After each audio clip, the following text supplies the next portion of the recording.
Welcome back, folks. I'm Frizz, and today I'd like to talk about Exploration Mode. Or rather, I'd like to talk about the three modes of playing Pathfinder 2e, those being Encounter Mode, Exploration Mode, and Downtime Mode. Of those three, though, Encounter Mode is the most straightforward, since it's just going to be fights, and Downtime is also pretty self-explanatory, so we're mostly going to be talking about Exploration Mode. Really, Exploration Mode is interesting because you have a bunch of different activities that you can do, and I'm just more interested in Exploration Mode, so that's what we're talking about. So, Exploration Mode is generally what you do between fights on days where you're adventuring. So, it's what you do whenever you're walking around some place that's dangerous, or whenever you're traveling around from location to location. It really isn't a super complicated concept, but once you get adjusted to it, it's super straightforward to use. Especially if there are a bunch of different exploration activities that you can use that are spelled out directly in the book, and you can just as easily make your own to fit exactly what you want to do. Alright, as an example, let's take a look at the Avoid Notice and Sustaining a Spell exploration activities. Avoiding Notice is perfect for sneaky characters who always want to be skulking around, but who don't want to have to drag down the speed of play by having to describe exactly how they're sneaking around between each individual spot of cover. You can just say you're trying to avoid notice as your exploration activity, and then you're at least going to be giving it a shot. If it's obviously impossible that there's nowhere to hide, like you're in the middle of an open field, then you just have to choose a different exploration activity. You're not really losing anything. The real power, though, is that while you're trying to avoid notice, if you get into an encounter, you can roll stealth for initiative instead of perception, and potentially start the fight hidden from sight.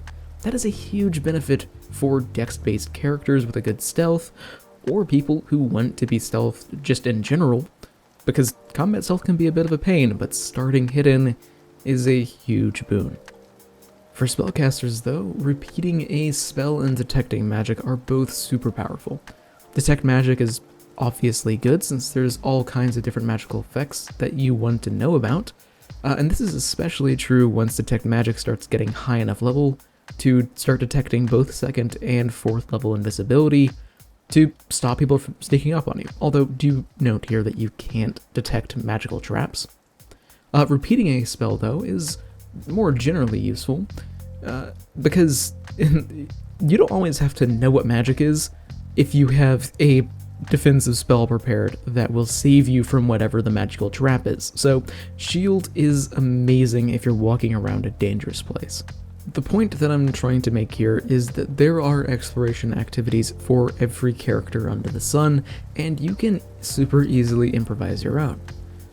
Technically, I don't think that you can use the Defend exploration activity to use the Dueling Parry feat to defend yourself. But almost every reasonable GM is going to let you do that, though, since it just makes sense. Now, there are some downsides to using an exploration activity, though. While using one, you move at half speed. Now, that speed penalty doesn't matter basically at all if you're exploring like a crypt underground or something, but it does matter a lot if you're traveling anywhere over long distances. Please, I beg of you, if you're just traveling through basic generic countryside without any sign of an overt danger, don't use exploration activities if you care remotely about how fast you're going. Yeah, obviously if the GM starts describing all the giant spiderwebs in the trees, that's a sign of danger and you should probably whip out your shield, but if you have to travel 100 miles to get somewhere, raising your shield for the entire trek is just gonna slow down the entire pace of the game. Finally, I would like to contradict myself a little bit. While I do love exploration mode, I feel like it's at its best whenever you play fast and loose with the actual activities. I feel like they work best whenever they fade into the background rather than taking up attention front and center. I've found that in every game I've been in has run smoother when people fluidly jump back and forth between different exploration activities constantly. I mean, really, if someone's going to be exploring a dangerous place, they won't literally always be doing the exact same thing. Basically, exploration mode and exploration activities are really cool, but there's no need to worry about them way too much. Thanks for watching. Exploration mode has always been a little bit of an interesting topic in my mind since it's a fun part of the system, but it works best if you ignore it half the time. Like, it helps provide structure, but a lot of the time you're going to tell a better story if you just go with the flow. What have your experiences with exploration activities been? Have people just stuck to one of them and then never changed it? Let me know in a comment down below. Regardless, until I see you next, live a wonderful life.